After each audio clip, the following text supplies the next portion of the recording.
Magandang araw po mga giliw naming tagapakinig. Maririnig natin ang kwento ng isang babae at kung paano niya natagpuan ang panibagong pag-asa sa kanyang buhay. Siya ay si Delilah. Ang taong gipit, sa patalim kumakapit. Ganito ang naging takbo ng buhay ko sa mahabang panahon. Akala ko, wala nang ibang paraan para makaahon ako sa paghihikahos na aking dinaranas, kundi ang kumapit sa patalim. Ngunit, mali pala ako. Gusto mo pala makipaghiwalay, ha? O, hindi sige, maghiwalay na tayo. O, ayan. Dalhin mo yung mga gamit mo na yan. Talaga dadalhin ko yan. Dahil akong bumili ng mga yan eh. Wala ka namang naipundar dito dahil puro kaluho. Puro kawaldas ng pera. Oh, wala ako naipundar dahil ikaw ang gumagastos ng pera ko. Ako? Ha? Sigurado ka? Oo. Hindi mo nga mabayaran ng rento sa apartment na to? Oh, hindi ikaw nang magaling. Talaga? Ikaw na ang lahat. Ikaw na. Talaga? Sino yan? Buksan mo pinto. Bakit ako? Ikaw ang mas malapit eh. Ikaw gumawa. Kumupas. Bakit ba? Pwede bang pakihinaan ang mga boses nyo? May pinapatulog kasi akong bata. May lagnat pa naman. Ay, nag-aaway kami. Sa tingin mo, pwede bang mag-away ng hindi nagsisigawan? Maria Josep, parang kasalanan ko pa.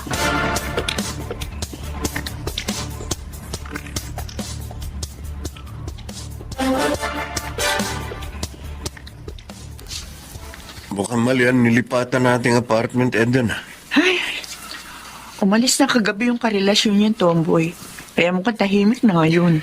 Uy, may nakita na naman akong bagong kotseng pumaradyo dyan kanina eh. Ha? Matandang lalaking bumaba. Tumuloy dyan. Ay, naku. Eh baka ganyan ang trabaho niya. Anong ganyan? Ganyan. Alam mo na yun. Maghanap kaya tayo ng ibang matitirahan. Ano ka ba, Victor? Ang tagal nating hinanap to. Huwag na lamang tayo makialam sa kanila. Buhay naman nila yun. Kung anong gusto niyang gawin sa buhay niya, bahala siya.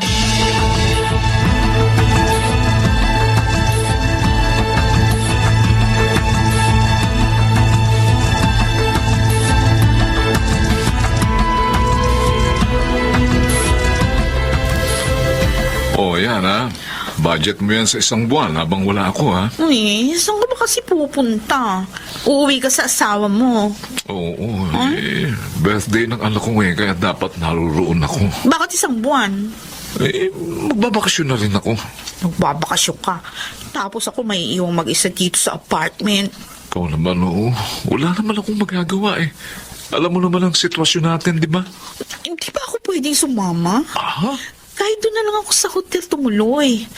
Mayaman ka naman eh. Kaya mong bayaran yung hotel. Delilah, kailangan natin mag-ingat, ha? Matagal nang nagdududa sa akin ang business ko. Mag-iisang taon na tayong magkarelasyon. Sige na nga. Uy, dagdagan mo na lang ito. Oh, okay, no problem. Ha? Halika nga muna. Ano ba, mamaya? Sige. Ipadadala ko na lang sa'yo. Ha? Yung dagdag. Ayan, okay. Oo. Thank you. Halika na. Teka muna. Kaya nga love kita eh. Kasi napaka-generous mo. Oo. Hindi mo ko tinitipid sa pera at sa pagmamahal.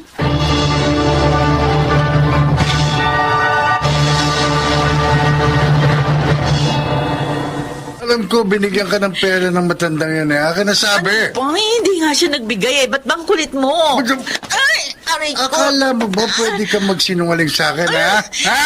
Ay, Ibibigay mo, sasakaling kita. Brando leg ko. Ibigay mo sabi sa akin ng pera. Bakit ba? Para ibili mo na naman ang pambisyo mo? Papilit ka mo sa tatay ko. Sabi ko naman sa'yo, hayaan mo lang mamatay ang tatay mo ngayon hotel. Wala rin namang silbi yan eh. Ginagastusan mo pa. Bakit? Tinutil tatay ko, ah! Ang lakas na lumong malampala, ha? Ha? Bakit? May pinagmamalaki ka? Ha? May pinagmamalaki ka? Ibibigay mo sa akin ang pera o gigilitan ko yung leg mo?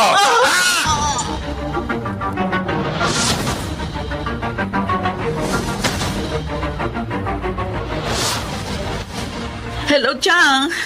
Pasensya ka na. Konti lang yung naipadala ko ngayon. Uy, kasya naman yan para sa therapy ni tatay ng ilang araw, di ba? Oo, magpapadala na lang uli ako kapag nakarakit ako, ha? Oo, sige, Chang. Oo, salamat ho. Miss, excuse me. Bakit? Sa'yo ba itong mga basurang to? Oo, bakit?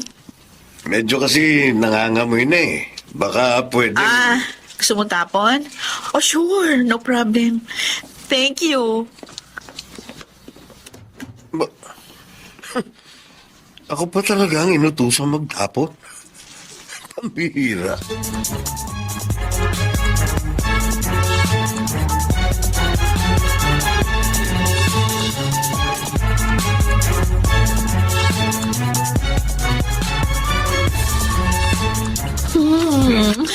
Namiss kita.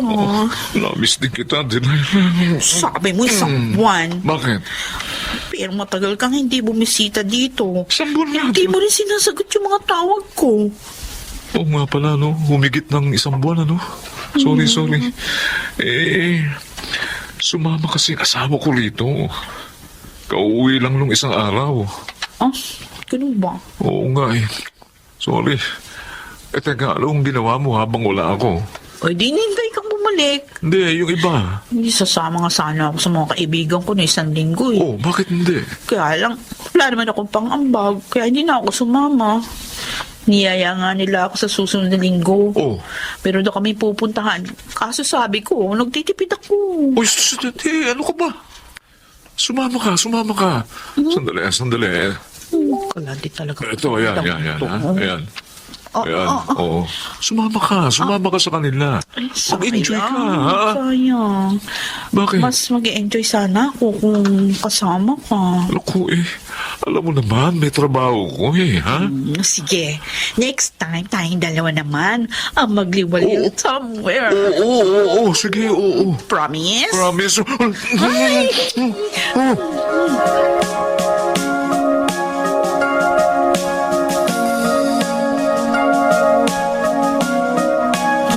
Uuwi ako sa bahay.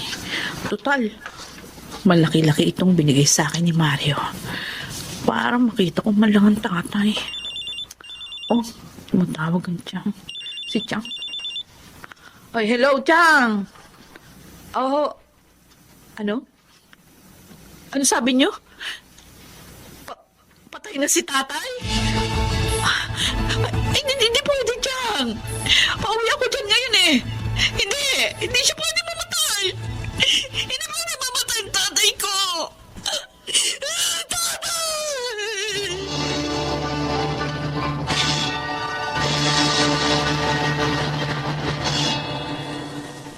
Uy, ano ginagawa mo? Ba't nakadikit yung tenga mo dyan sa pader? Mukhang may nangyari. Ano? Oo. Kanina ko pa naririnig, umiiyak yung babae dito sa katabi nating unit. Pero narinig ko sa kanina dyan sa labas. May kausap sa cellphone. Oh, ano raw? Ano raw? Oh, akala ko ba sabi mo huwag tayong makialam sa kanya?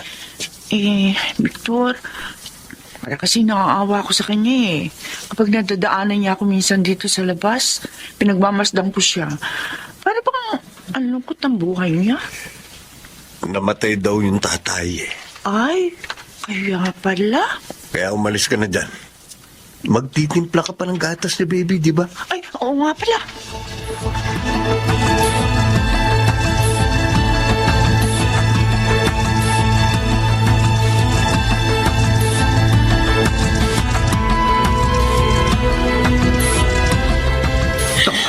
Oh, Delilah.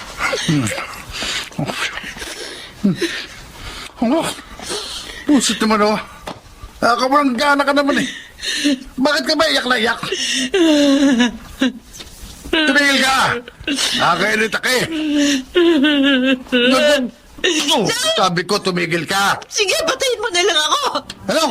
Total, palagi mo naman ako sinasaktan. Patayin mo na lang ako, Brando. Patayin mo na lang ako. Baliw! Balik mo na! Gagawin mo pa akong kriminal? O talaga namang kriminal ka eh. Makaalis na ka! Baka maubos ang pasensya ko sa'yo. Mapatay talaga kita.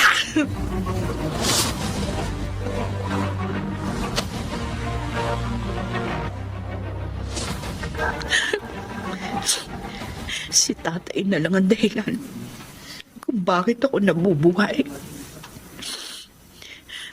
Ngayong wala na siya. Wala na rin saysay ang buhay ko. Buti pa mamatay na rin ako. Ang kumot. Nasaan na yung kumot ko? Itatali ko dito sa bintana. Tama. Sino ba yan? Kumakatok parang gigibain ang pinto. Bakit kaya? Bakit ba? Tulungan mo ako. Iwan ako kinukumbulsyon. Tumawag ka na tricycle. Okay na ng sasakyan. Bilisan mo. Sige. Bilisan mo.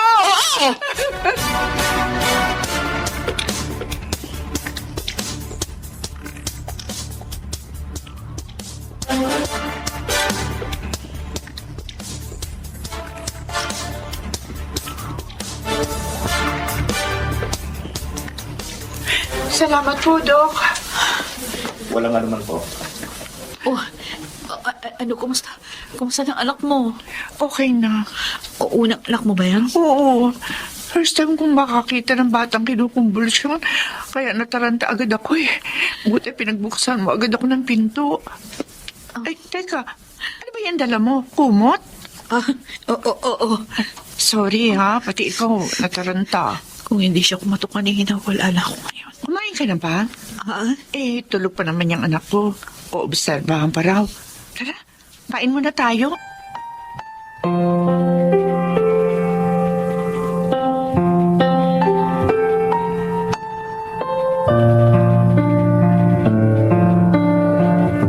Salamat uli. Delilah. Delilah ang pangalan ko. Maraming salamat, Delilah. Ako nga dapat magpasalamat sa'yo eh. Huh? Bakit? Basta, Eh, ano nga pala ang trabaho mo? wala akong trabaho. Pero nakikita niyo naman siguro yung mga pumupunta sa akin. Eh, gusto mo ng ibang trabaho? Ha? Alam mo, nagagandahan kasi ako sa iyo eh. Sa tingin ko, bagay ka magtrabaho sa hotel. Receptionist, ganyan. Ay, wala naman akong tinapos. Pakikiusapan ko yung kakilala ko manager na isang hotel. Mag-apply ka. Baka mababa ang sweldo. Ayos lang na mababa ang sweldo, Delilah. Lahat naman nagsisimula sa mababa. Ang mahalaga, maayos ang trabaho mo. Hindi naman sa inuhusgahan kita. Pero, kung pakiramdam mo, wala na pag-asa para sa'yo, nagkakamali ka.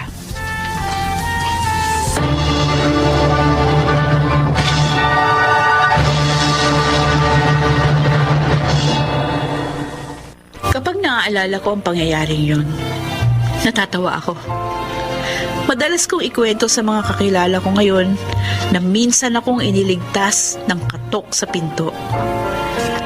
Natanggap ako sa hotel na inirekomenda ni Eden.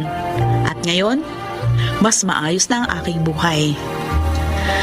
Sa mga may pinagdaraan ng pagsubok, wag na wag niyong iisiping hindi na kayo makakawala dyan.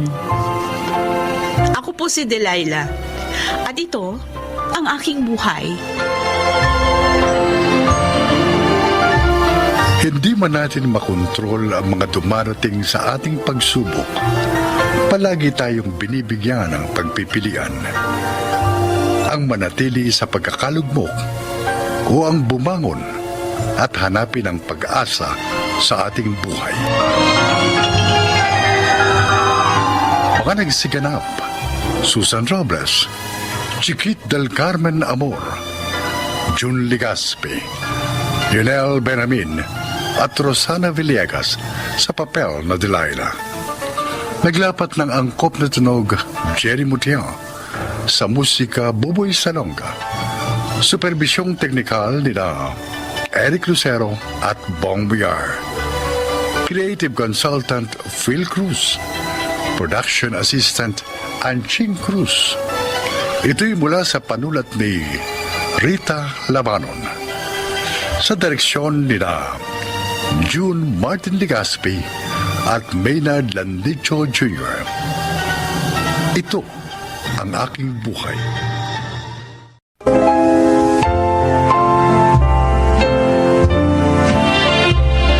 Kung mayroon mang suliranin na nais malampasan ng tao sa mundo, ito ay ang kahirapan.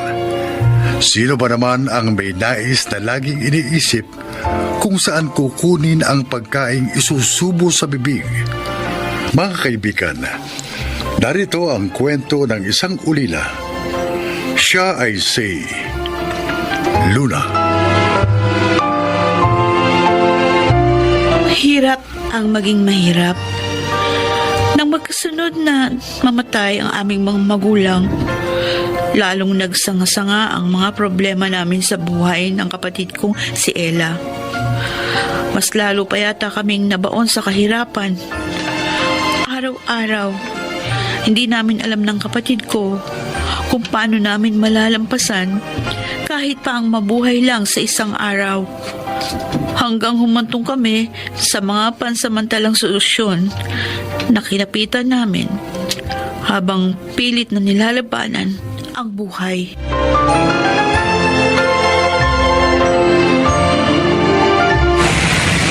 Ganito lang ang gagawin nyo. Kapag may humintong bus, sumabay kayo sa mga pasaherong sasakay. Tapos, kapag nakasakay na kayo, ipamigay nyo sa mga nakaupong pasahero itong mga sobrang ibibigay ko sa inyo. Kunin nyo rin isa-isa pagkaraan ng ilang minuto. Mabilisan lang ang kilos. Kasi nga, may mga supladong konduktor na pabababayin kayo. Sige, alam na namin ang gagawin, Ryan. Ganito gagawin natin, ate. Ikaw ang tagabigay ng sobre at ako naman ang tagakuha sa mga pasahero. Yun! Tama yung naisip ni Ella. O paano? Text-text na lang kung saan tayo magkikita-kita mamayang alas 5 ng hapon, ha? Pagkatapos nating rumakit. Okay, sige, text-text na lang. O sige na, mag-iwa-iwala na tayo. Kita-kits na lang mamaya, Ryan! Ay, teka, siya nga pala. Huwag niyong kalilimutan. Magsuot ka ng face mask at face shield, ha? Requirement nyo sa pagsakay sa bus.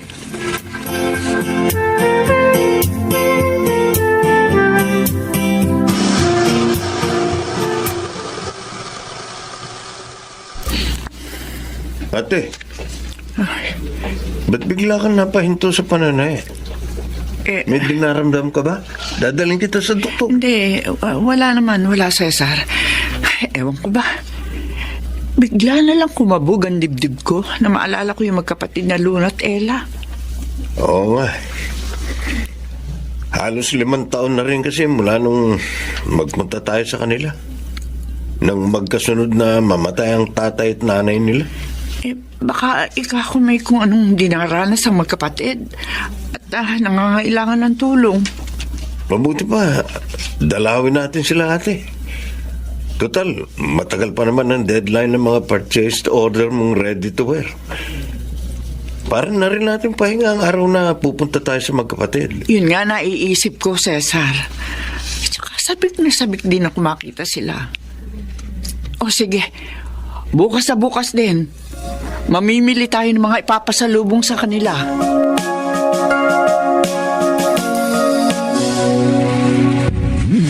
Akalain mo, ate, ang daming naglagay ng mga perang papel sa mga sobrang ibinigay natin sa mga pasahero ng bus. Aba, okay pa lang ganitong racket, ha?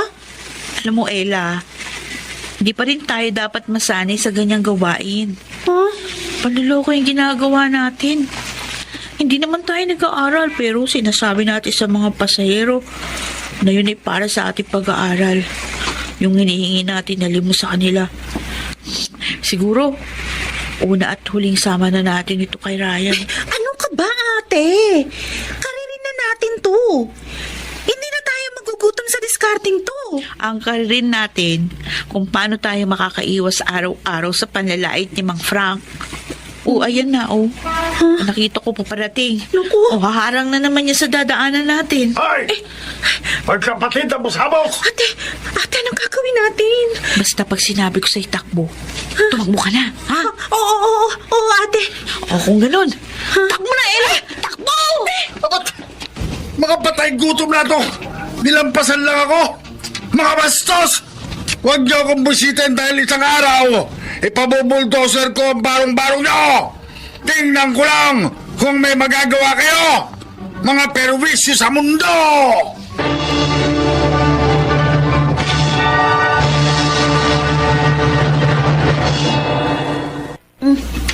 Ate, bakit po galit na galit sa atin si Mang Frank?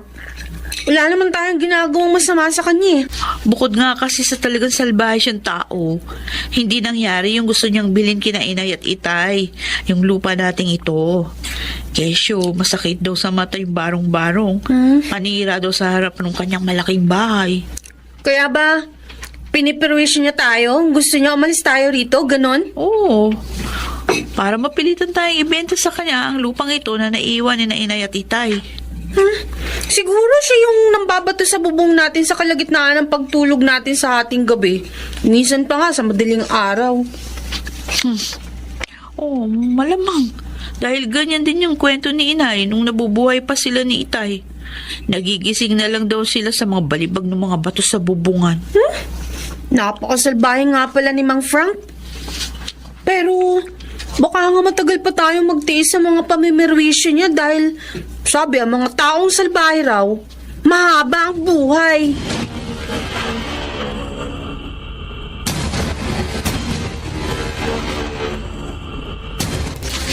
Marami-rami na rin itong mga dilat at instant noodle na madadala natin kina Luna at Ella, Ate Ori. Yung isang sakong bigas na nabili ko, primerang klase ng bigas yun. Kaya nga, isakay mo na lahat yan sa delivery pickup natin. Mainam na yung maaga tayo makabiyahe. Abe, malayo-layo rin tong Taytay sa Tundo. Yung sobrang ibibigay natin sa kanila. Ready na ba, Ate? Oo! 10,000 yung inilagay ko sa loob. Alam mo kung tutuusin, maliit na halaga lang ito. Kumpara sa pagkupkup na ginawa sa atin ng kanilang ama't ina, noong naulila rin tayo at nasa panahon ng paghihikahos. Naaalala ko pa rin ang lahat ng yun, Ate. Hindi ko rin makakalimutan ang kabaitan sa atin ng mga magulang na magkapatid nung ang mga ito'y nabubuhay pa.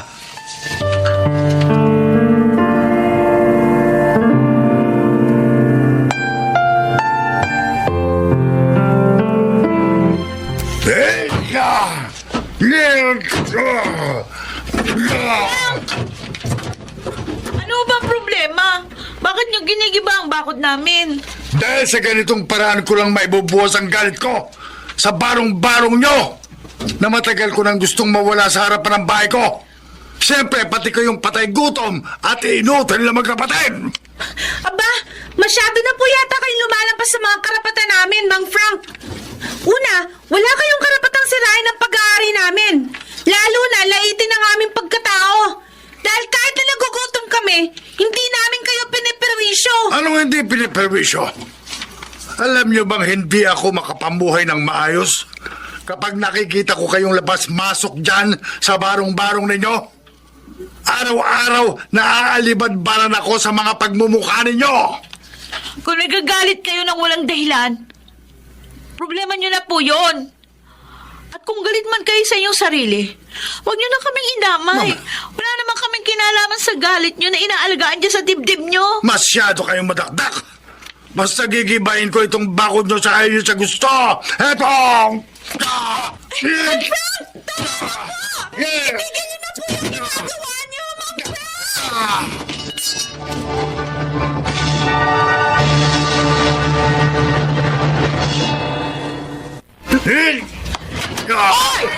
Sandali! Ano ba kaguluhan to? Bakit ginigiba ang bakod ng mga pamangkin namin? Chowring! Diyos Cesar! Mabuti po't dumating kayo! Hindi na po namin alam ang gagawin sa panggugulo sa amin ni Mang Frank! Mabuti pa, pumasok na kayo sa loob ng bahay.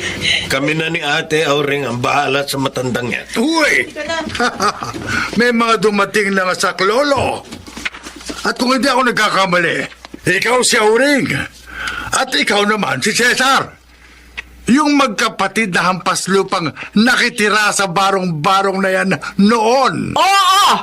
At ikaw, makakalimutan ba namin yan sa mga ugali mo, Frank?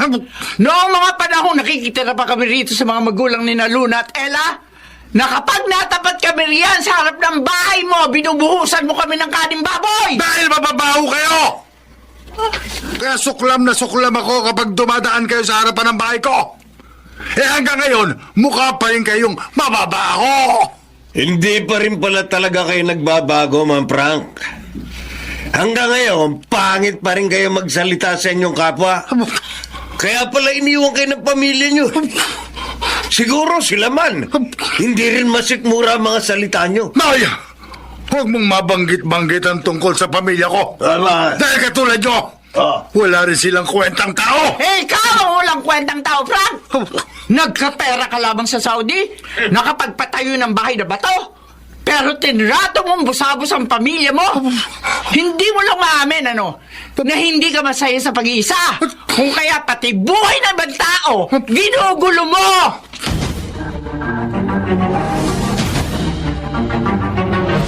Ay, salamat. Mabuti po't dumating kayo, Tia Auring. Kahit po kasi isumbong namin sa barangay si Mang Frank, hindi rin nila kayang awatin sa pagwawala. Ay, naku. Kalimutan na nga natin yan si Frank.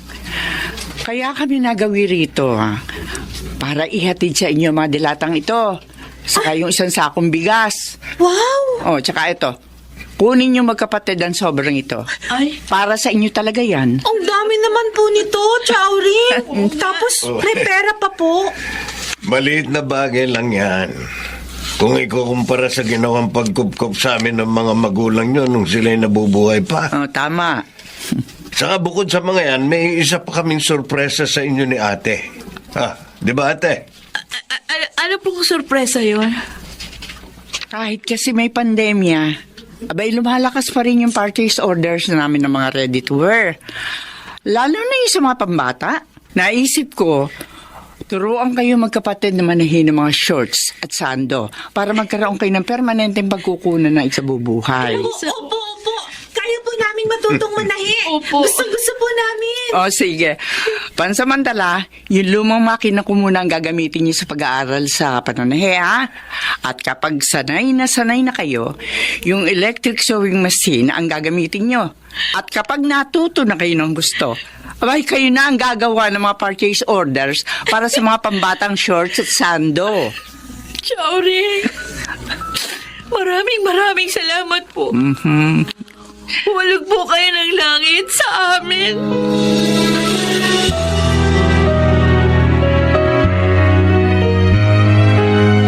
Luna, ano nga yung good news na sasabihin mo sa akin?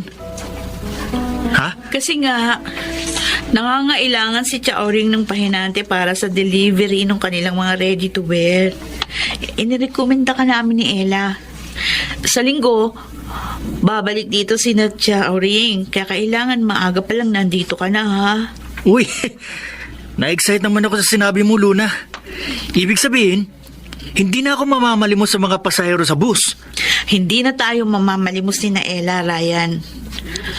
Itong magandang oportunidad na to na dumating sa atin, pare-pareho nating ibuhos ang ating lahat ng pagsisikap. Ito na yung pag-asa nating hinihintay at hinihiling sa ating mga dasal.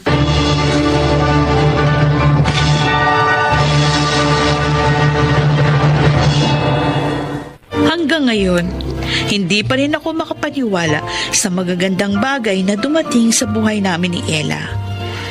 Totoo nga palang kung ano ang itinanim, siya rin aanihin.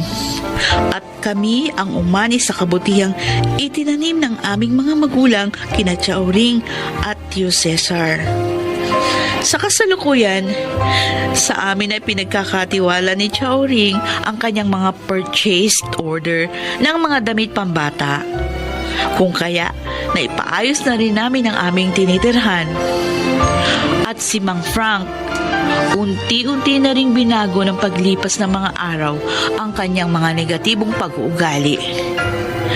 Sa abot ng makakaya namin ni Ella, tinutulungan namin siyang malampasan ang kanyang mga pinagdadaanan. Ako si Luna. Ito ang aking buhay. Manatiling may pag-asa. Pag-asang kasabay ng paglingap ng Diyos. Dahil ang mga pagsubok, mayroon mang simula, ay mayroon ding katapusan. Mga nagsiganap: Jenaline de la Cruz, Susan Robles, Yunel Benamin, Maynard Landicho, at Bobby Cruz. Naglapat ng angkop na tunog, Jerry Mutia. Sa musika ni Buboy Salonga. Supervisyong teknikal, Eric Lucero at Bong Muyar. Creative consultant of Phil Cruz. Production assistant, Anching Cruz. Ito'y mula sa panulat ni Sel Barlam. Sa direksyon, Salvador M. Reales. Ito ang aking buhay.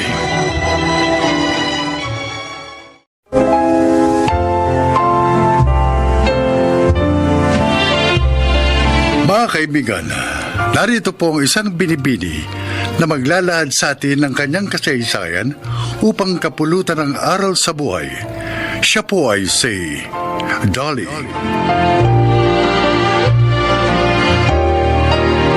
Isa po akong nurse. 3 taon na ako nagtatrabaho sa isang ospital nung kunin ako ni Briggs para maging private nurse ng mami niyang may sakit. Nobyo ko si Briggs at aaminin ko dahil sa labis kong pagmamahal sa kanya, ako ang gumawa ng paraan upang mapansin niya ako at tigawan. Kaya naman ang kunin niya ako upang alagaan si Mami Pilar ay labis kong ikinatuwa. Pakinggan po ninyo ang aking kwento. Salamat sa pagbisita mo sa akin, Dali. Mami, hindi po kayo basta binisita lang nitong mahal ko. Anong ibig mong sabihin, Briggs? May iba bang dahilan ang pagparito ni Dali? Opo, Mami Pilar. Ano yun? Pakakasal na ba kayo? Ay, mabuti. Upang makita ko pa ang aking magiging apo. Ang mami talaga, oh. Hindi pa po kami pakakasal. Mula ngayon, si Dali na po ang magiging nurse nyo. Siyang mag-aalaga sa inyo. Talaga, Dali? Opo. Ay, pinag-resign po ako ni Briggs sa pinapasukan kong ospital para po maalagaan kayo. Salamat naman at pumayag ka. Siyempre naman, papayag siya dahil mahal niya ako. At mahalaga sa akin ang mga mahalaga sa iyo, Briggs. Masaya ako at makakasama na kita ngayon, Dali. Hindi na ibang tao ang mag-aalaga sa akin at magmamalasakit.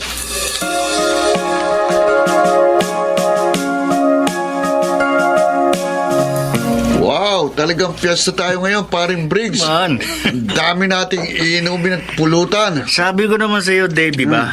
Babawi ako. Sa ilang linggong hindi ko pag-inom ng alak. Dahil sa pag-aalaga ko kay Mami Pilar. Bilib ako sa'yo. Ang lakas mo kay Dali. Ako pa? Akalain mo, iniwan niyang ospital para sundin ka. Teka, inom na ako.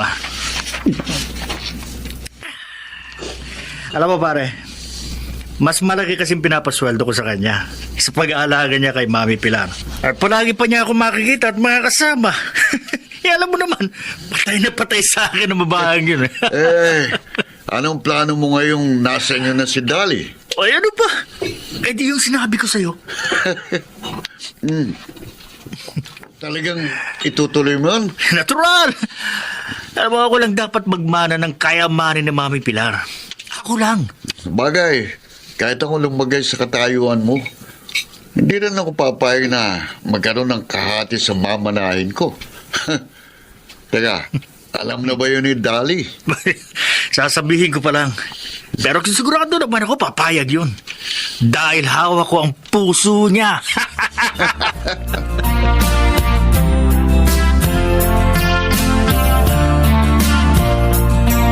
Oh, kumusta naman ang trabaho mo sa mami ni Briggs, anak? Ayos naman po, Nay. Mabait si Mami Pilar. Tsaka hindi mahirap pasunurin sa mga instruction. O kayo ni Briggs. Nay, kung yung inaalala nyo, baka nakalimutan ko na yung pangako ko sa inyo. Hindi po. Kahit na mahal ko pa si Briggs, gusto ko pa rin tuparin yung pangako ko sa inyo. Na yun ay walang iba, kundi ang ikasal ng malinis. Ay, salamat naman, anak. Para din naman sa'yo. Kaya gusto kong ingatan mo ang sarili mo. Upang kung sakali mang hindi kayo magkatuluyan niyang si Briggs, malinis ka pa rin. Nay naman, huwag niyo naman sabihin na hindi kami magkakatuluyan. Mahal na mahal ko po si Briggs. Ang sabi ko, kung sakali, walang masama anak na maging handa ka sa mga bagay na maaaring dumating.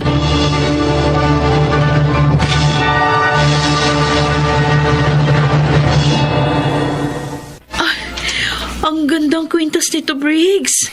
Mahal ito, no? Nagustuhan mo? Okay lang. Basta para sa'yo. Salamat. At higit pa dyan, Dali. Higit pa dyan ang ibibigay ko sa'yo kapag nakasal na tayo. Ibig mong sabihin, balak mo nang magpakasal tayo? Oo naman. Pagkatapos na maisagawa natin ang binabalak ko. Ha? Anong binabalak mo? Alam mo kasi, gusto ni Mami Pilar na yung 50% ng kanyang yaman ibigay sa charity. Ha?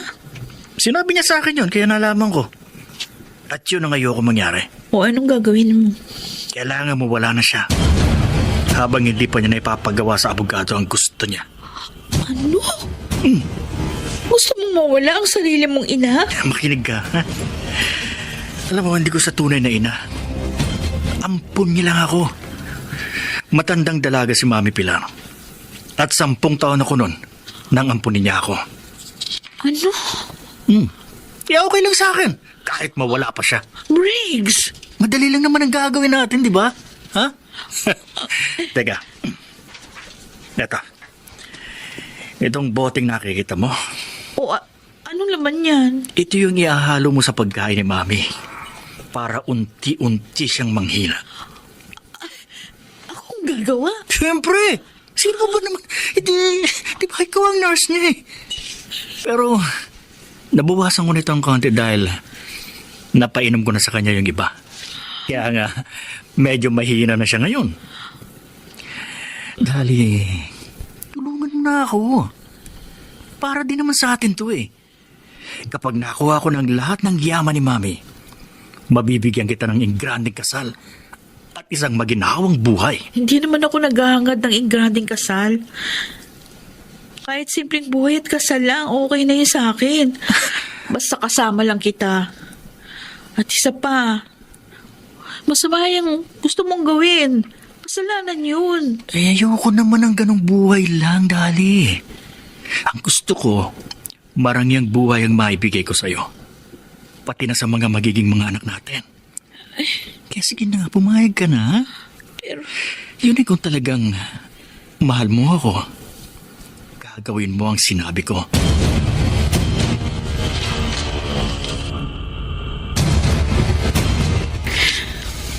Napakasama niya. Matapos yung kupkupin at bigyan ng magandang kinabukasan ni Pilar, ito ba ang igaganti niya? halos hindi nga ako makapaniwala, Nay.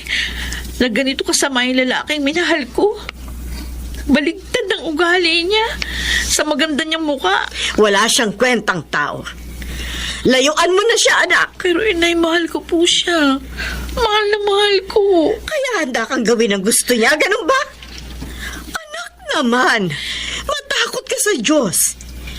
Isa kang nurse, katulong ng doktor upang magdugtong ng buhay, hindi upang pumatay. Iwan mo lang lalaking yun. Ipapahama ka lamang niya. Baka nga ginagamit ka lamang niya upang matupad ang masama niyang balak. Hindi ko po siya maaaring iwan.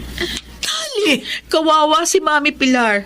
Kapag ginawa ko yun, tiyak nahanap si Briggs ng ibang nalason sa kanya. Kung ganun, anong gagawin mo?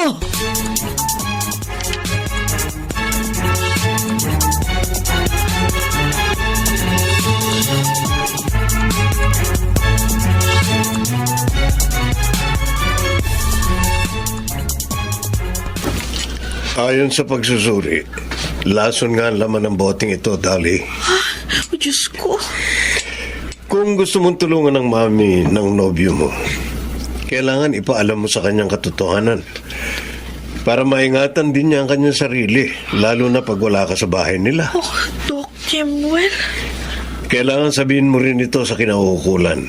Pero dapat malaman ito ng kinikilalang mami ni Briggs. Oh, napakasakit, Doc.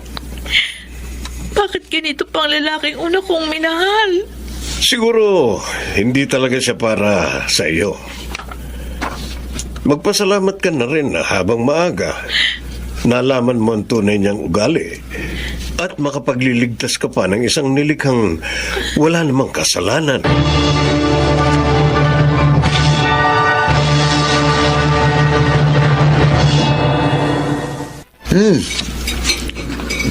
Ang sarap pala magluto ni Dali, Briggs. Dami ko nakain. Talaga? Parang gusto ko pa eh. Huwag kang mag-alala. Sasabihin ko sa kanya, pabaunan ka mamaya pag uwi mo. Nasaan nga pala siya? Nasaan pa? Di pinapakain si Mami. Ibig mo sabihin, nakumbinsi mo siya? Nangihina na si Mami, kaya sigurado ako, ginagawa na ni Dali yung gusto kong mangyari, ha? Galing mo talaga, pare. Lahat ng gustuin mo, nakukuha mo. Eh di, kapag wala na si Ma'am Pilar, pakasalan mo na si Dali. Hindi ah. Ha? Nuko, di ko siya mahal. Ginagamit ko lang siya para sa bala ko kay Mami Pilar. Kaya pag nagawa niya na yon, goodbye na siya para sa akin.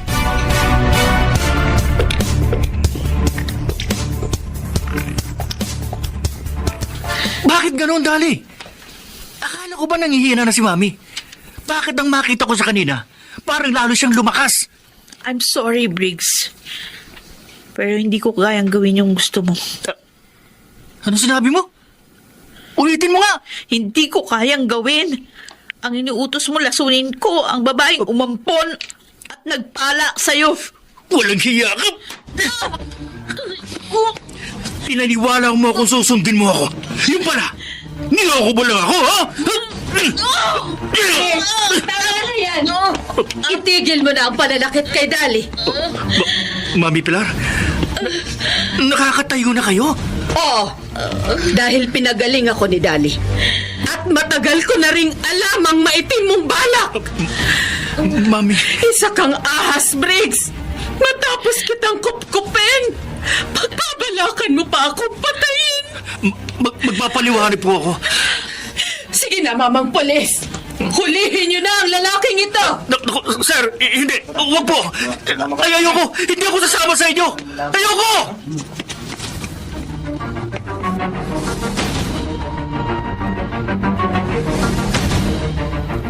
Ang hayop na yun.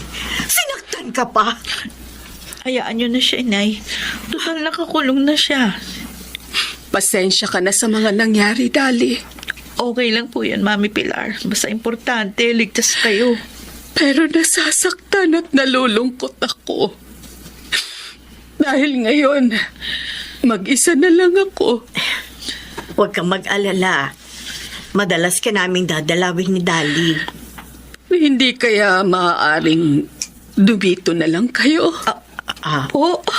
Ituloy mo na lang ang trabaho mo sa akin, Dali.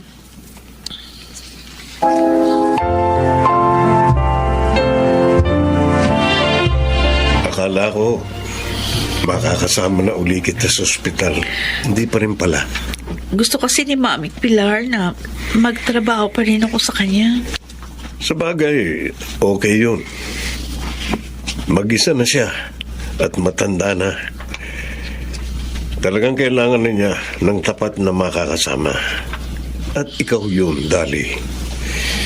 Kaya lang,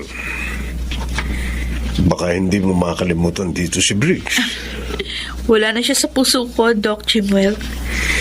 Mula pa nang malaman ko yung maitim niyang balak kay Mami Pilar, nagbago na yung damdamin ko para sa kanya.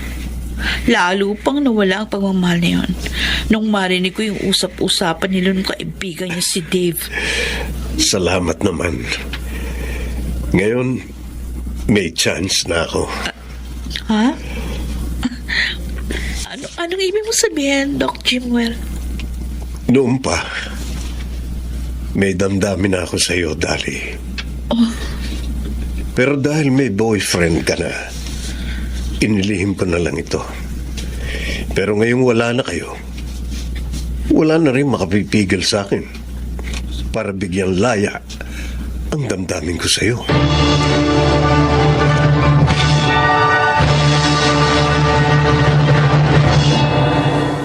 Naging mabilis ang paglimot ko kay Briggs. Hindi lang dahil sa masama niyang ginawa, kundi dahil na rin kay Jimwell. Tunay ngang ang makagagamot sa isang pusong sugatan ay isang pusong nagmamahal. Ako si Dali. Ito ang aking buhay. Narinig po ninyo ang isang kasaysayan at naway kinapulutan nyo ng aral sa buhay. Mga nagsiganap, Chiquit del Carmen Amor, Maynard Landicho, Jenaline de la Cruz, Janelle Benjamin, at Rosana Villegas sa papel na Dolly. Naglapat ng angkop na tunog Jerry Mutia, sa musika ni Buboy Salonga, supervisyong teknikal Bong Muyar at Eric Lucero, creative consultant Phil Cruz, production assistant Anching Cruz. Ito'y mula sa panulat ni Telma Corporal Alcantara. Sa direksyon, Salvador M. Royales. Ito ang aking buhay.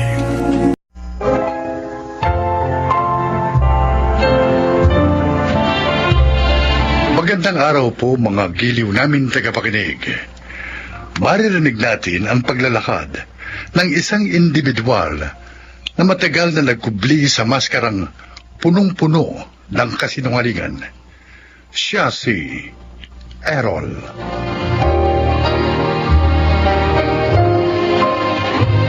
Mahirap ang pamilya namin at hindi ako masaya sa ganitong klase ng buhay.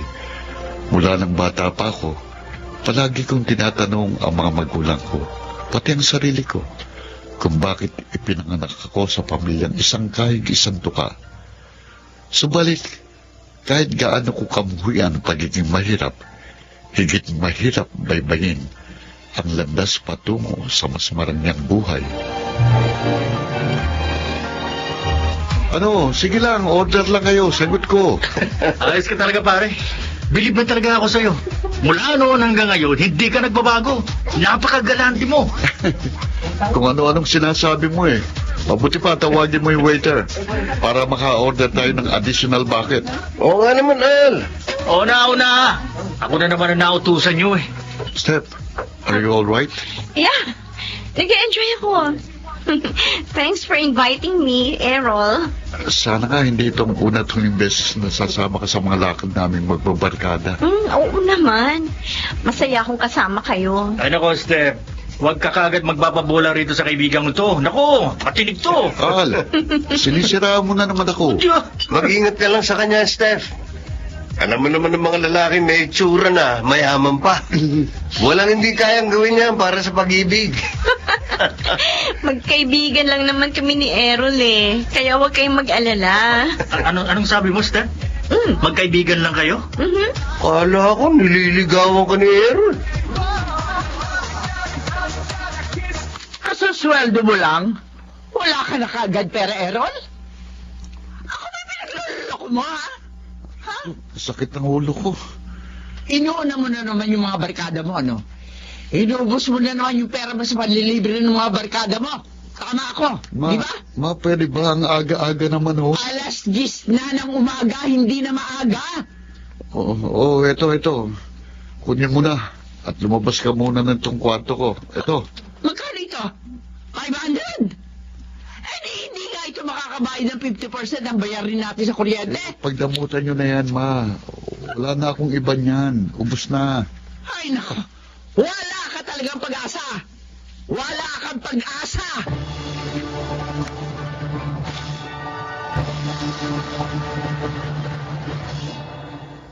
Errol, mag-out of town kami sa susunod na buwan.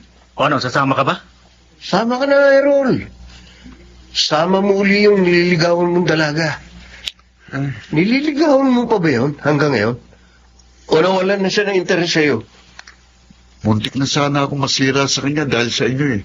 Halos naniwala siyang babayero ko. O bakit? Hindi ba? Pwede ba tumigil na kayo sa pang-aasar sa akin? Oo na. Oh, pero next month na to, ha? Kailangan natin mag-book ng flight, kaya dapat mas maaga kayong mag-ready ng pera. Ilang araw ba tayo? 3 days lang, pre. Sige, kahit ilibre ko na kayo ng meals nyo for 3 days. Ha? Totoo ba yan? Oo. Ay ako, hindi namin tatanggihan yan.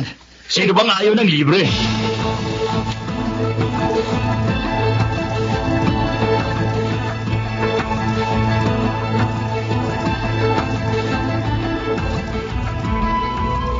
Ano?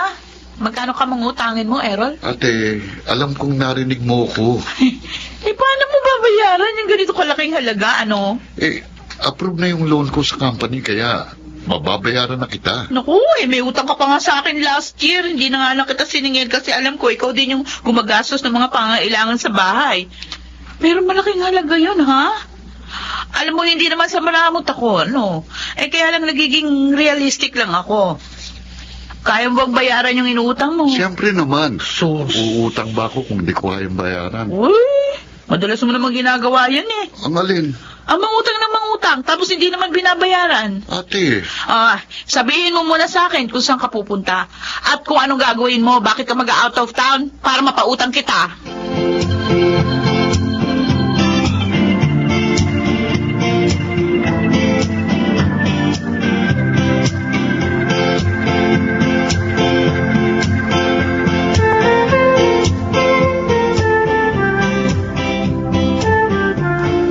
Nay, bakit naririto kayo? Bakit? Saan ba ako pupunta? Hindi ba ngayon yung flight nyo ni Errol? Anong flight? Nalintikan na. Sabi ko na nga. Ano yung sinasabi mo? Sabi ko na, nagsinungaling na naman ng Errol na yun eh. Sabi niya, mag-out of town sila ni nanay para mag-unwind.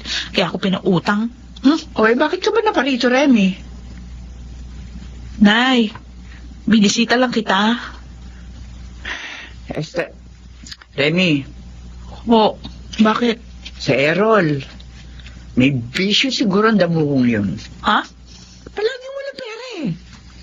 Hindi makapagbigay ng 5,000 buwan-buwan sa akin para sa mga gastusin dito sa bahay. Kaya kahit sumasakit ang mga tuhod ko, nagsisika pa rin ako maglako ng mga pagkain para may pandustos kami. Hayaan nyo, Nay. Pagsasabihan ko yun. Mukhang marami rin kasi siyang mga gastusin ngayon eh. Ako na lang uuli ang magbibigay sa inyo. Magkasalungat talaga kayo ni Errol, oo. Magkapatid kayo. Pero napakalaki ng pinagkaiba niyo.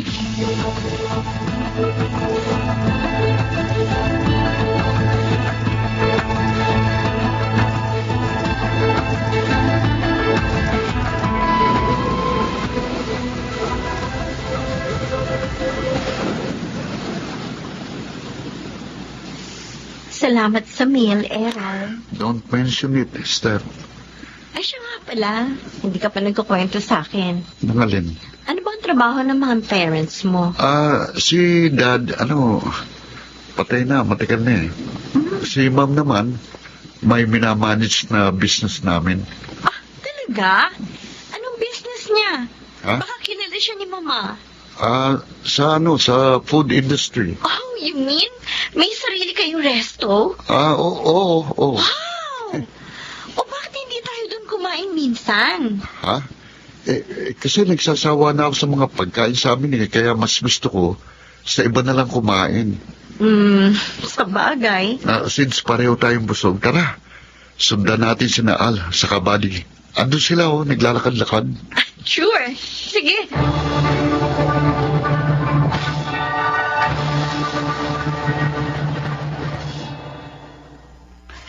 Malyantansya ko ng budget Kukulangin yata ako. Konti na lang itong nasa wallet ko. May isang araw pa kami rito sa resort. Carol! Sasama ka ba sa amin? May zip line down, malapit dito. Pasensya na kayo. Mukhang iba yatang timpla ng tiyan ko ngayon eh. Mahirap na. Kayo na lang. Naku, sayang naman, pare. Oo nga, kaya lang hindi naman ako komportable na sumama sa inyo sa ganito kalagayan ko. Mamaya niyan, bigla akong dumumi habang nasa etaas ng zipline. Nakakahiya. Oo nga naman. O sige, isasama na rin namin sa Steph at yung mga kaibigan niya, ha? No, sige, enjoy kayo ha. Okay. Ay, salamat. Nakalusot. Ay, nakauwi rin. Akala ko hindi na ako makakauwi. Buti naman, dumating ka na. Nay, O, ayan. ano ba ito? Mga bills mo yan. Diyos ko, anong klaseng gadget ba yung hinuhulugan mo? At ang mahal? Tapos, 3 buwan mo na raw na hindi nahuhulugan. Out of town ka pa. Tapos, ang dami mo mga kailangan bayaran. Pero, ano ba pinagagawa mo sa buhay mo? Ha? May bisyo ka ba? Oo, Nagdodroga ka ba? Nay. Hindi ka nakakapagbigay dito sa bahay. Kakasweldo mo lang, pero nangungutang ka na kagad sa ate Remy mo.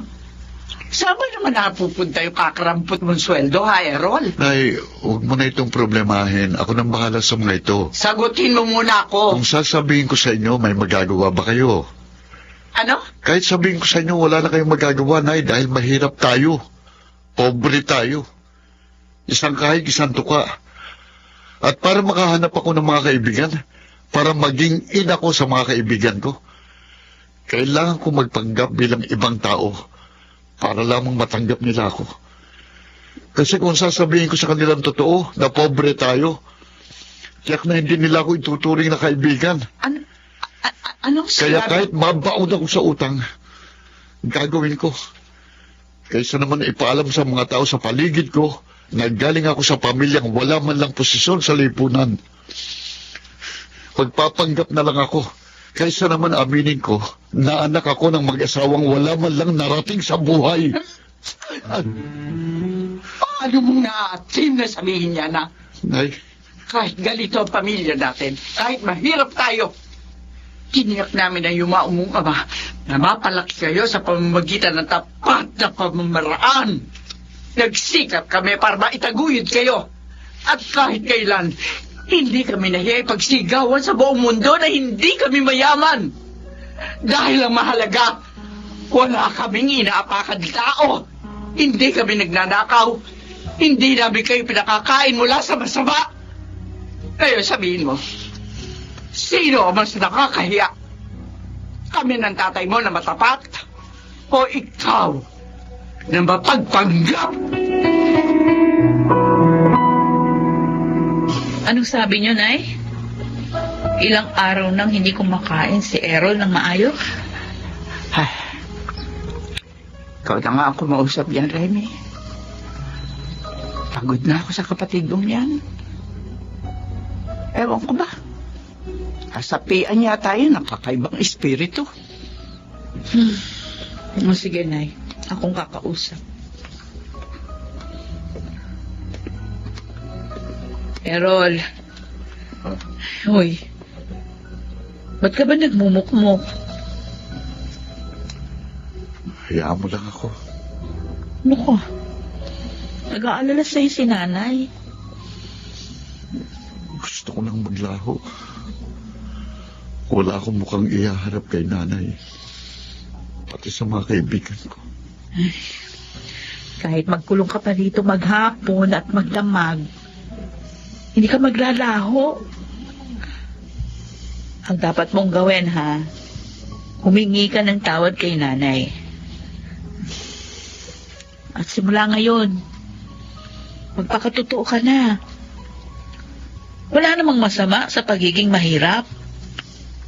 Hindi magbabago ang buhay sa pamamagitan ng pagpapanggap. Magsikap ka at magpakatotoo. Yun ang pinakamabuti mong gawin. Hindi ko alam kung paano magsisimula ate. Sige na, bumangon ka dyan. Maligo ka at magtrabaho.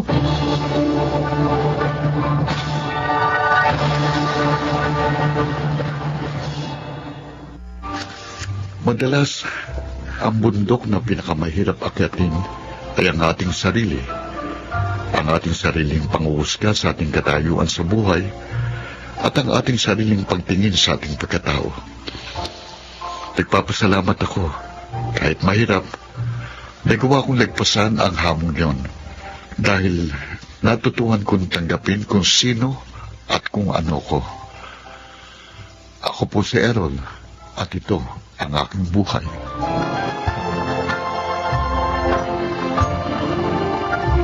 Hindi ang pagtingin ng ibang tao sa atin ang mahalaga, kundi kung ano ang pagtingin natin sa ating sarili. Mga nagsiganap, Susan Robles, Maynard Landicho, Lionel Banamin, Chiquit del Carmen Amor, Rosana Villegas, at Phil Cruz sa papel na Errol. Naglapat ng angkop na tunog Jerry Mutia, sa musika Buboy Salonga, supervisyong teknikal Eric Lucero at Bong Buyar, creative consultant Phil Cruz, production assistant Anching Cruz. Ito'y mula sa panulat ni Rita Labaron, sa direksyon June Martin Legaspi at Maynard Landicho Jr. Ito ang aking buhay.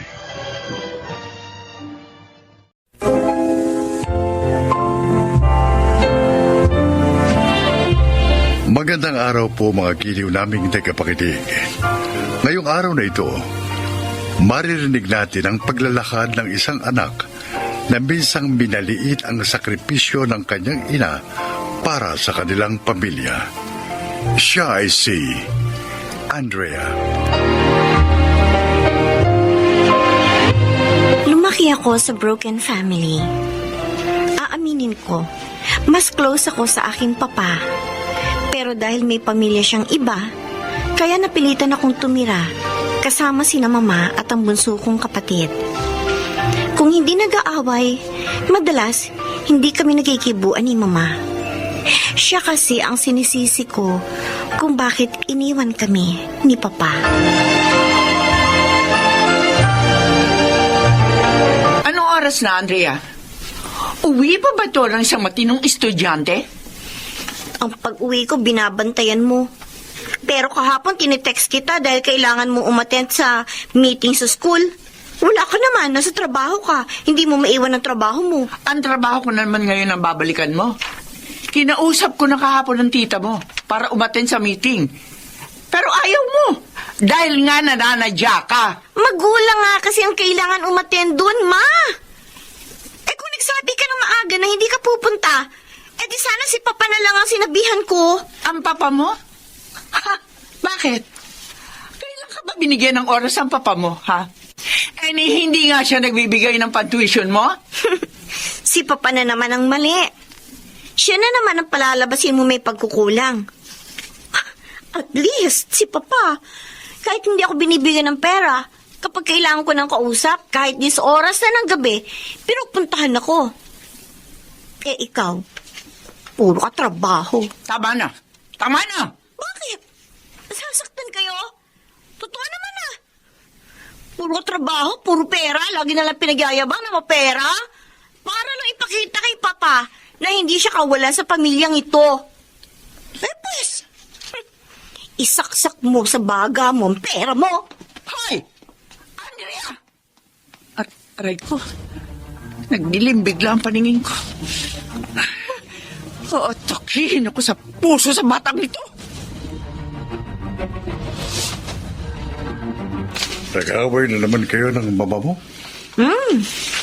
Sarap nitong burger pa. Saan mo ito binili? Sensya ka na. Yan lang kaya kong bilhin para sa'yo. Ayos lang to pa. Buti na to, kesa wala. Siya nga pala, birthday ko sa susunod na linggo. Oh, may pa-party ka? Konting salo-salo lang. Baka gusto mo magpunta. Eh, welcome ba naman ako sa inyo? Di ba ayaw ni Tita Sandra na nakikipagkita ka pa sa amin ni Ryan? Ako ang bahala. Sige, pupunta ako pa. Isasama ko si Ryan.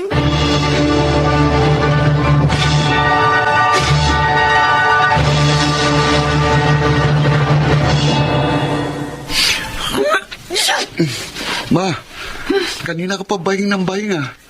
Ikakasipon ka yata. Baka sobrang pagod na yan. Huwag mo ko lalahanin. Ang ate Andrea mo. Maaga pong umalis. Oh, bigyan mo sa kanya ito, ha?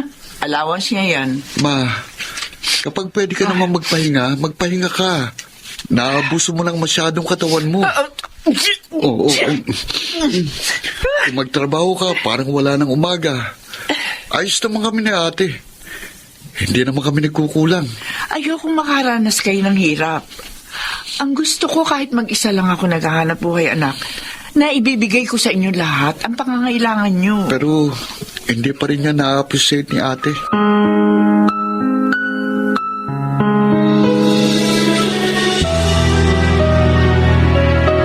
Ate, sigurado ko bang pwede tayo rito? Si Papa ang nag-invite sa atin. Ano ka ba? Alam mo na bang ayaw sa atin ni Tita Sandra, di ba? O hindi naman siyang pinuntahan natin eh, kundi si Papa. Bumili ka pa ng regalo para kay Papa. Ayun siya, oh. Pa! Andrea! Pa, Pa? happy birthday! Oh, salamat. Happy birthday pa. Oh, mabuti na karating kayo, ha? Dario, may mga bisita ka ba? Sandra, Tita, 30 years old lang ako. Sabi ko naman sa'yo, ate lang ang itawag mo sa akin. Oh, naibigay nyo na naman yata yung regalo sa inyong papa. So, pwede na kayo umalis. Sandra, baka pwede pakainin mo muna sila. Hindi ka naman nagsabi na pupunta sila. Sakto lang ang pinaluto ko. At saka, Andrea, gusto mo bang kumain ng luto ko? Hindi ka natatakot na lagyan ko ng lason? Ano? Sandra, ate, sabi ko naman sa'yo hindi na tayo dapat nagpunta dito. kayong dalawa, sumunod kayo sa akin. Pa, Iatid ko na kayo. Bibigyan ko na lamang kayo ng pera. Kumain na lamang kayo sa labas.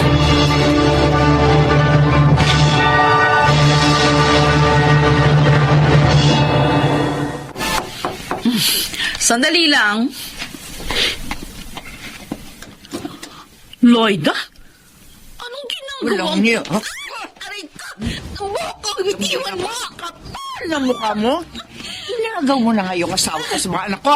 Ngayon may gana ka pang insultuhin sila at ipahiya. Ha? Sino ka sa akala mo? Ha? Sino ka sa akala mo? Sa akin mo ngayon ipakita yung tapang mo na ayos lang kung ako kakantiin mo. Pero huwag ang mga anak ko dahil kakalbuhin kita. Tulungan niyo ako! Sandra! Lloyda! Tulungan mo ako! Disiplina! Tama na! Tama!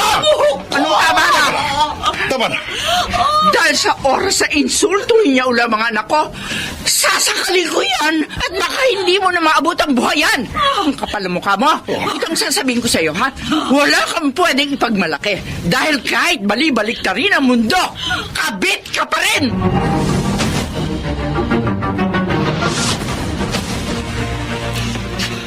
Ikaw naman. Bakit naman nagkwento ka pa kay Mama tungkol sa nangyari sa birthday ni Papa? bakit hindi? Kapag si Mama sinasagot-sagot mo, pero hindi ka nakaimik kay Tita Sandra. Nagpigil lang ako kasi may mga tao nakakahiya. Eh si Papa mapapahiya. Ate, bakit ka ba ganyan? Masyado kang protective kay Papa. At hindi mo naman na-appreciate si Mama. Paano mo naman ma-appreciate ang ina na laging wala, ha? Sa lahat ng okasyon, sa lahat ng events sa school, palagi siyang may representative. Eh dahil nagtatrabaho siya eh. Wala naman siyang aasahan maliban sa sarili niya. Ang kaya lang ibigay ni Papa sa atin pambili sa fast food. Wala naman siyang support ang binibigay para sa mga pangangailangan natin. Huwag mong pinagtatanggol lagi si Mama. Huwag mo siyang laging hinihusgahan, ate. At huwag mo siyang laging sinasagot-sagot ng pabalang. Hindi mo alam kung anong hirap ang dinanas ni Mama mula nang ipagbuntis niya tayo. At kahit kailan, hindi natin masusuklian ang mga sakripisyo niya para sa atin.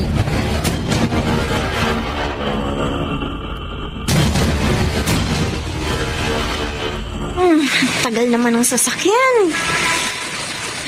Buti na. Dinala ako sa kabila ng tabang. Ay, teka. Parang si Papa yun ah. Pababa na taxi. Natawagin ko. Papa! Pa! Ha? May kasama siya. Teka, hindi naman yata yun si Tita Sandra. Bulin ko nga. Papa! Dito tayo. Pa! Oh? Pa! Sino yung kasama mo?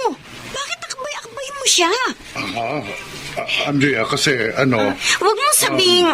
Honey, anak-anak, mali ka nang iniisip. Ano mo nagagawa ito? Kasal ka pa kay Mama. May kinakasama kang iba. Pagkatapos ngayon, may kasama ka na namang ibang babae? Andrea, Napakasama mo!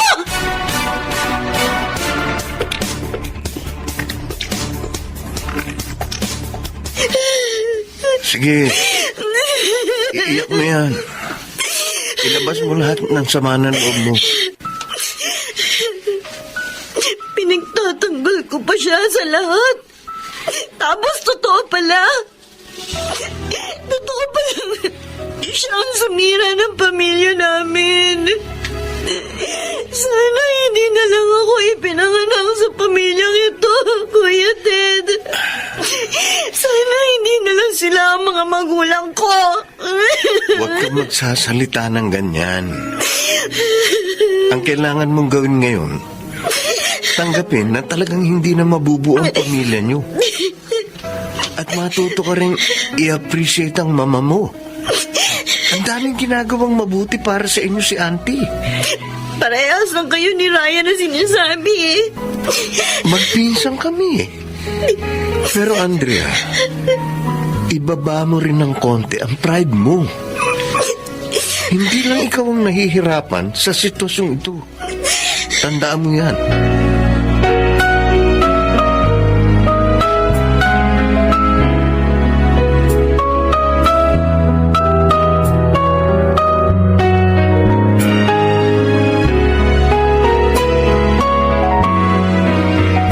Andrea, kumain ka na.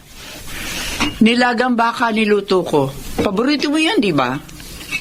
Ayoko kumain. Ayaw mong kumain? O, di wag. Huwag kang kumain hanggang bukas at sa mga susunod na araw. Patayin mo yan sarili mo sa frustration mo dyan sa ama mo. Paano mo nalaman ang tungkol kay Papa? Wala man ako lagi sa tabi niyo. Dahil nga sa aking trabaho. Pero lahat ng nangyayari at pinagdaraanan niyo, alam ko. Kahit hindi niyo sabihin, alam ko kung may nararamdaman kayo, kung may sakit kayo, kung masama ang loob niyo. Alam ko lahat yon. Dahil ina niyo ko, magkakarugtong ang mga pusod natin. Bakit hindi nyo alam na kailangan namin ng presensya ninyo at hindi yung pera nyo? Dahil alam ko, hindi kayo kayang buhayin ng presensya ko lang. Ang hinihilog ko lang maintindihan niyo ni Ryan ang lahat. May panahon para sa lahat ng bagay. Nahihirapan din ako na hindi ko kayo personal na nasusubaybayan. Pero alam ko magagawa ko rin yan. Kapag tapos na kayo mag-aral, maaari na ako magretiro sa trabaho ko. Sa ngayon, kailangan natin lahat ang magsakripisyo para mabuhay tayo na maayos. Kapag naging magulang ka na rin, Andrea, maiintindihan mong sa lahat ng oras, kailangan magsakripisyo ang isang magulang.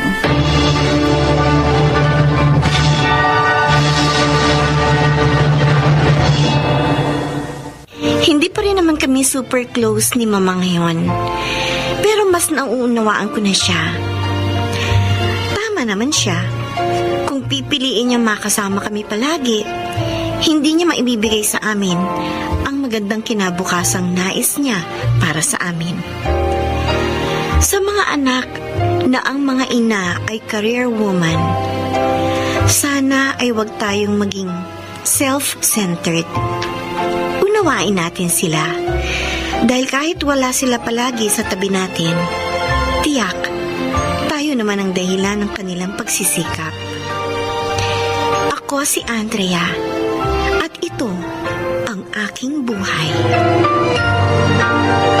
Madalas, ang nakikita lang natin ay ang mga pangangailangan natin.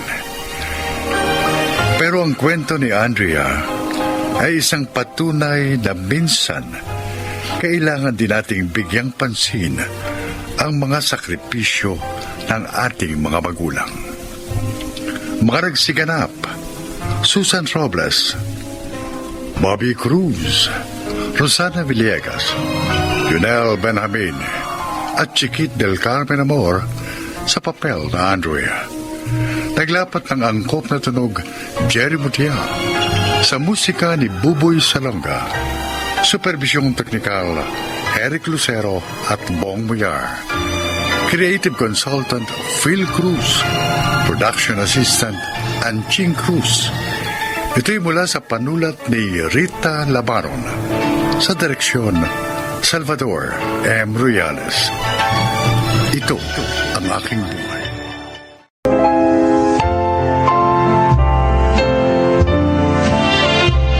Mga kaibigan, pakinggan po natin ngayon ang isa pang natatanging kasaysayan na ilalahad sa atin ni Minerva.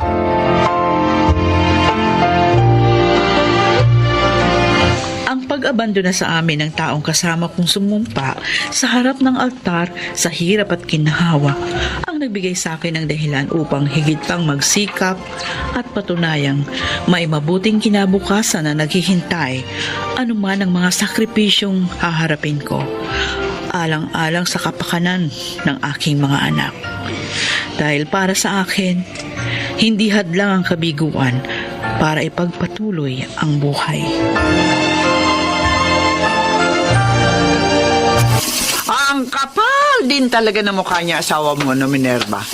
Umuwi lang sa inyo para lang sabihin wala na siyang trabaho. Kaya wala na kayong dapat pang asahan sa kanya.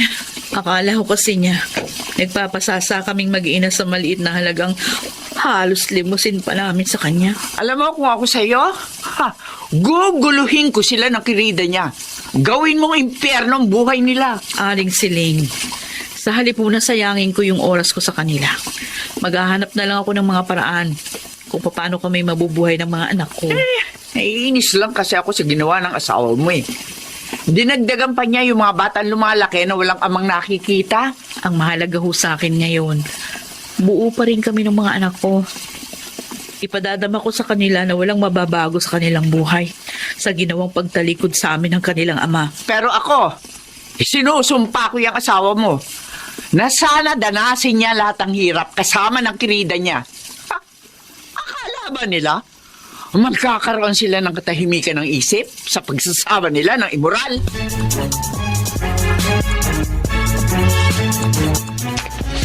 Oh, Erika, gabi na. Bakit nandito ka pa rin sa balkonahe? Tsaka, bakit ka umiiyak?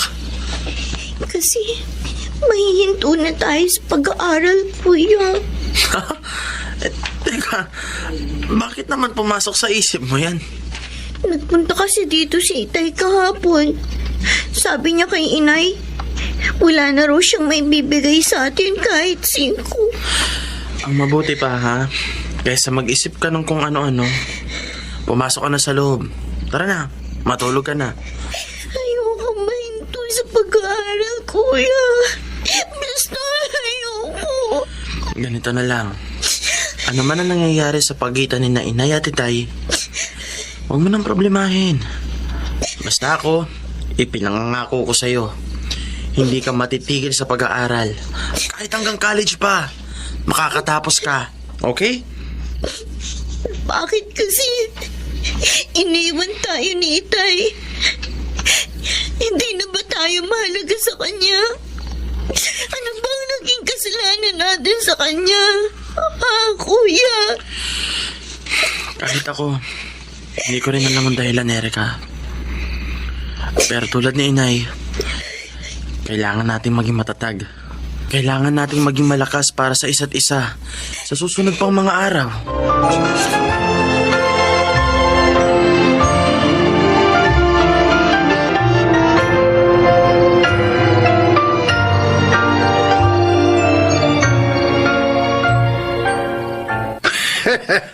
Alam niyo, Mang Leon, tuwing nagiinuman tayo, Napupuna ko.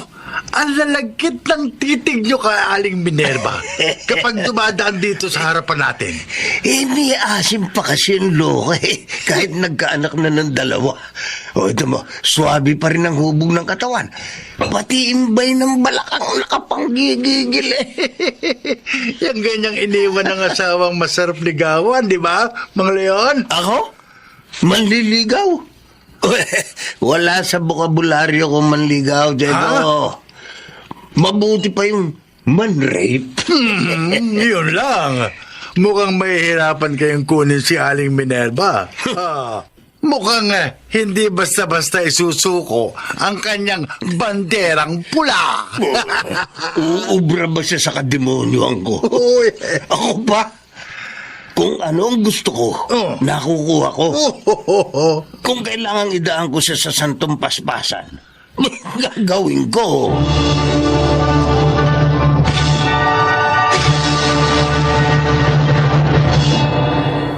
Hoy, Minerva, kumusta?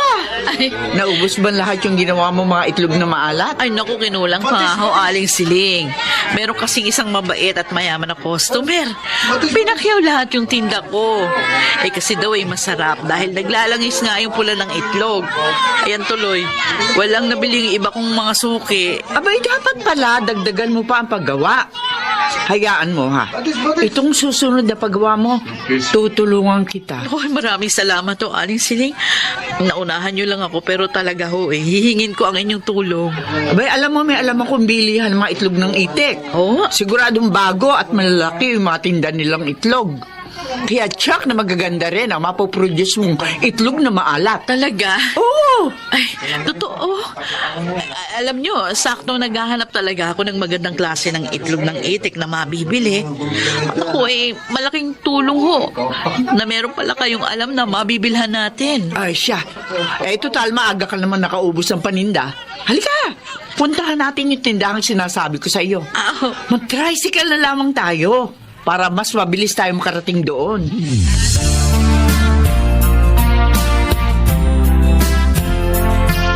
Ba? Seryoso si Bunso sa online class niya.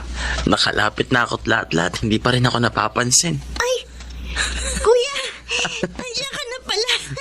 Nakaistorbo ba ako? Hindi tapos na yung klase namin. Sinasagutan ko lang itong homework na binigay sa amin ng teacher namin. Mukhang ganadong-ganado ka sa pagsagot sa questionnaires, Siyempre, bago yata ang laptop ko. At saka ang bilis kaya ng fiber internet natin. Kaya palagi ako ang nauunang mag-submit ng seatwork sa teacher namin. Oh, wala bang thank you speech dyan? Lalo na para kay Inay. Thank you! Thank you! Lalo na para kay Inay na tinupad ang pangako niyang bagong laptop para sa online class ko. At syempre sa'yo rin. Swerte talaga ako na ikaw ang naging kuya ko dahil supportive ka sa akin. Ang totoo, may magandang sorpresa nga ako sa inyo ni Inay. Oh? Natanggap ako sa malaking kumpanya ng business process outsourcing na pinag-applyan ko bilang on-the-job training. At take note, may sweldo. Wow! Talaga, kuya? Oo. Kaya lahat ng pangarap mong pagkain, matitikman mo na tuwing sahod ko. Kahit mukbang? Oo, lahat.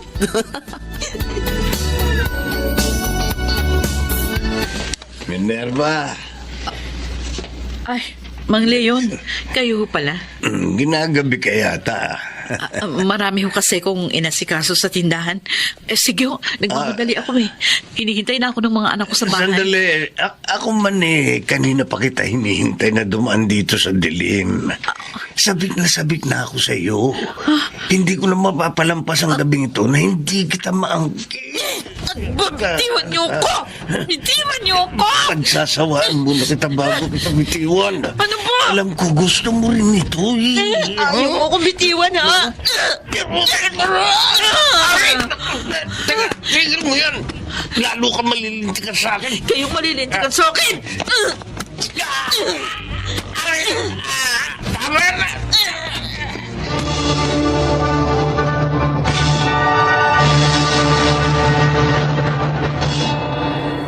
Napaka Napakawalang hiya talaga ng Leon na yun, oo. Tumanda na walang pinagkatandaan. Pasalamat siya. Ballpen lang yung naitara ko sa dibdib niya. Pero kung may dala akong matalas kagabi, siguradong wak-wak ang kanyang dibdib. Akala yata niya. Simpleng pambabastos lang yung kaso niya. Kaya sandali lamang siya makukulong.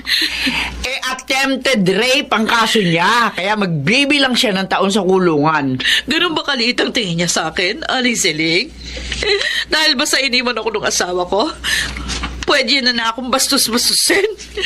Pwede niya na akong pag-isipan ng masama. Puro kademonyo ka na nga kasi ang laman ng utak ni Leon. Kung bakit naman kasi hindi patamaan ng kidlat? Para maging mabilis na ang pagkawala niya rito sa mundo. Isa pang Buisit. napakasakit sa akin, ha? Ang panghuhusga nila sa mga anak ko na mahihinto sa pag-aaral, magiging rebeldeng mga bata, maliligaw ng landas. Ganun ba talaga ang tao, Aling Siling? Mas madali sa kanila ang umasam ng ikasasama kaysa sa ikabubuti ng kanilang kapwa.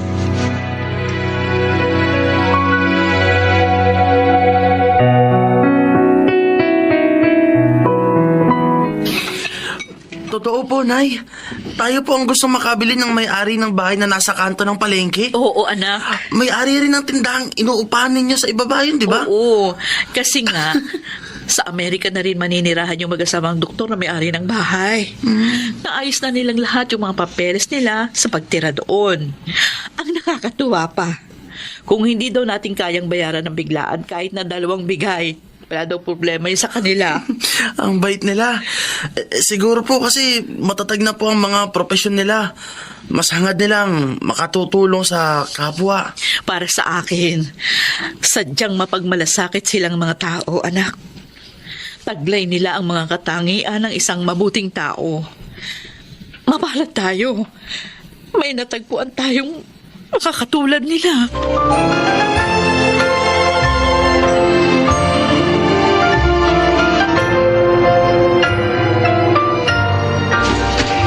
Kahit pa paano, ay mapapanatag na rin ako sa inyo mag-iina sa bagong bahay na lilipatan nyo.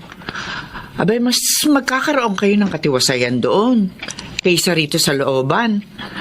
At saka sariling bahay nyo na matatawag yun kapag nabayaran nyo na yun ng buo. Aling Siling, ang gusto ko ho sana, sumama na rin kayo lumipat sa amin ng mga bata. Iwan nyo na rin ho itong looban. Ay, naku, wag na. At magiging sagaba lang ako sa inyo mag-ina. Ay, naku, hindi ho ako papayag na hindi kayo sumama sa amin. Ano? Lalo pa, ipinaglaan ko kayo ng pwesto sa isang bahagi ng tindahan. O magtinda kayo doon ng kung anong gusto nyong itinda. Kayong bahala. Minerva, talaga ba? Lagi ho kayong naroroon nung mga panahong kailangan ko ng isang taong masasandalan. Lagi kayong nandyan para tumulong sa amin mag-iina. Ngayon lang ako makakabayad ng utang na loob sa inyo. Minerva, wala akong pagsidla ng tuwa sa mga sinabi mo. Aling Siling, Salamat, ha? Maraming salamat. kasama kayo sa mga pangarap naming mag-anak.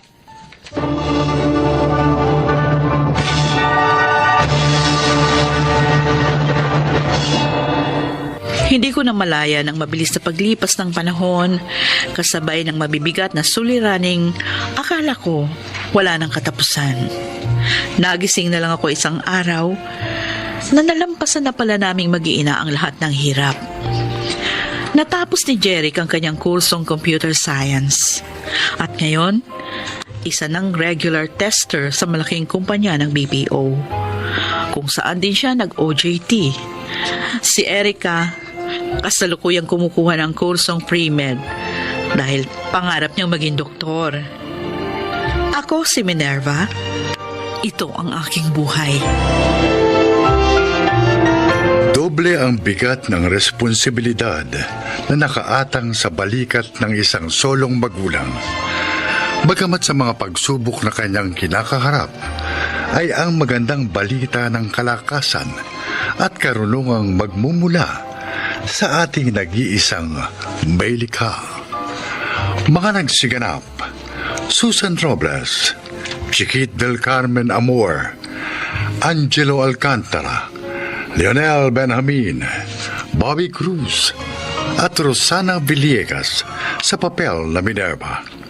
Naglapat ng angkop na tunog Jerry Mutia, sa musika ni Buboy Salonga, supervisyong teknikal Eric Lucero at Bong Boyar, creative consultant Phil Cruz, production assistant Anching Cruz. Ito'y mula sa panulat ni Sel Barlam. Sa direksyon, Salvador M. Royales. Ito ang aking buhay.